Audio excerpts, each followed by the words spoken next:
Chula Vista mom Maya Millete has been missing for 5 years. Her husband, Larry, was arrested and charged with her murder. His trial starts Monday. But here's the thing. Maya's body was never found. She disappeared, leaving her 3 children behind. Bringing in family members. My colleague Laura Acevedo has been following every step of this case since January of 2021. She's going to be in court every day next week. I asked her to break down the very latest of what we know and what to expect in court. Let's go off the record.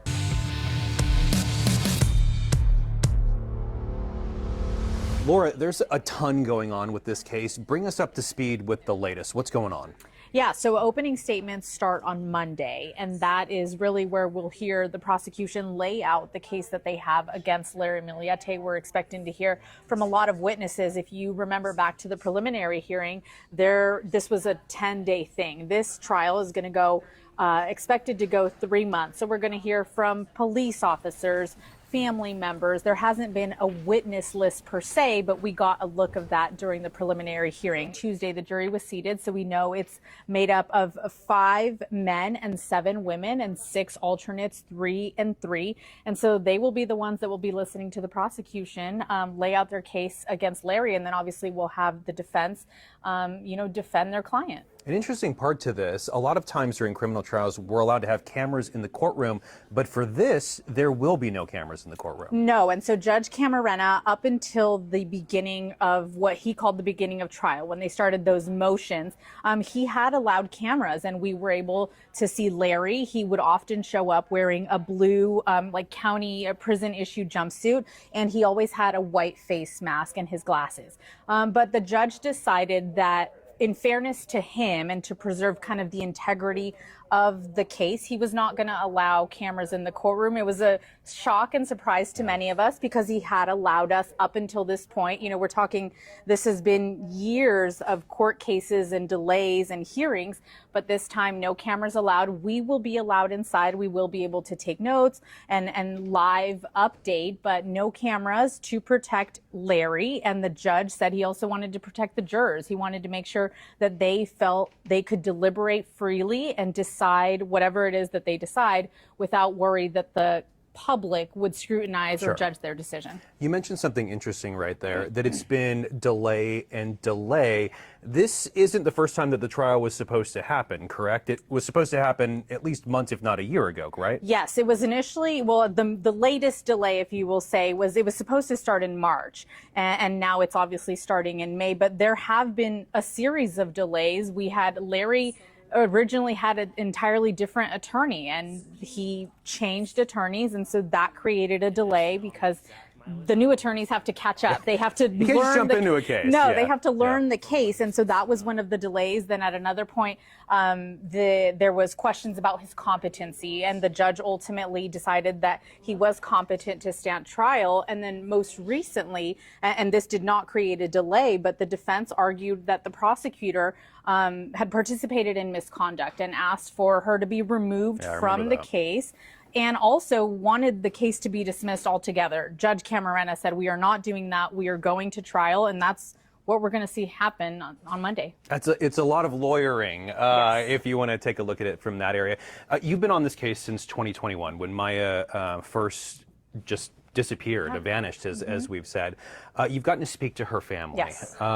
Give us a little insight into what they think, how they're handling this. It's been a long time coming for this moment. Yeah, I met the family on Zoom because it was during COVID times. That's right. The day after Maya disappeared. We were the first station to ever speak with Mary Chris and Richard. And at the time, they were just looking for Maya, and they wanted our help to kind of get it out there. Over the course of the years that I've gotten to know them, it's been very tough. They struggle with not knowing what happened to Maya, and Mary Chris also struggles with, quote unquote, losing Larry as well, because she says that he was a part of their family, and so that's kind of been a struggle they are very much looking forward to this trial getting underway and to have justice for Maya. That's what they say. They also have Maya and Larry's 3 kids. That was another kind of separate legal battle. They're taking care of them right now. Yes, wow. They are the legal guardians. They won this kind of custody battle because at first, Larry's parents, after Larry's arrest, Larry's parents were the ones taking care of the 3 children.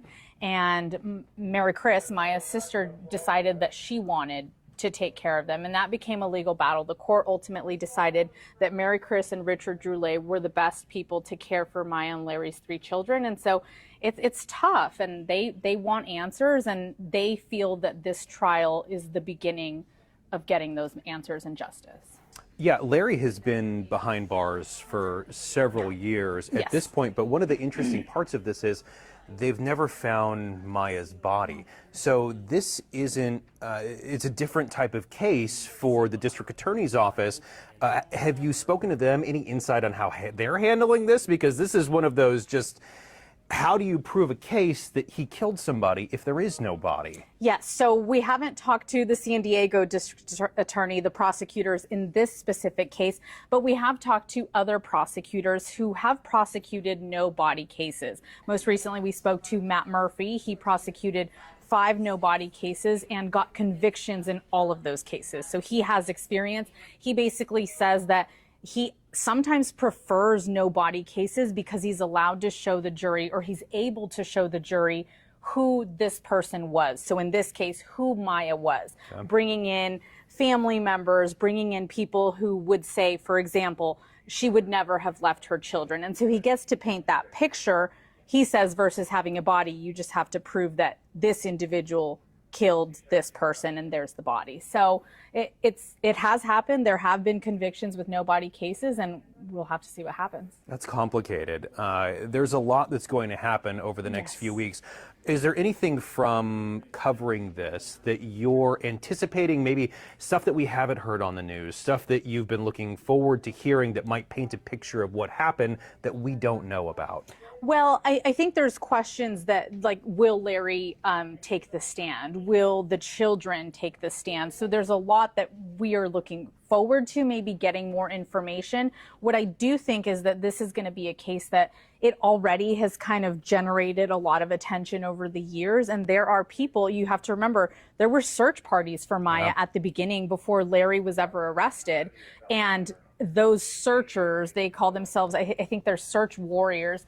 I think that they are going to be paying very close attention, and I think they're going to show up to court. I've run into them almost at every court hearing. And so I think, you know, will Larry testify? Will the children testify? And does the prosecution have anything that they didn't bring up in that preliminary hearing? It was 10 days. We thought they laid it all out, but for a 3-month trial, That's a lot. There's something that they have that the public doesn't know yet. I'm amazed that they could find people that were able to do that 3-month trial. I remember there were questionnaires. This went on for weeks in scenarios that we didn't know about, all the behind the scenes making of how you get the jury on board for this. What are you going to do next week? You're going to be in court all next week. It's a small courtroom, if I remember right. So this is a national case.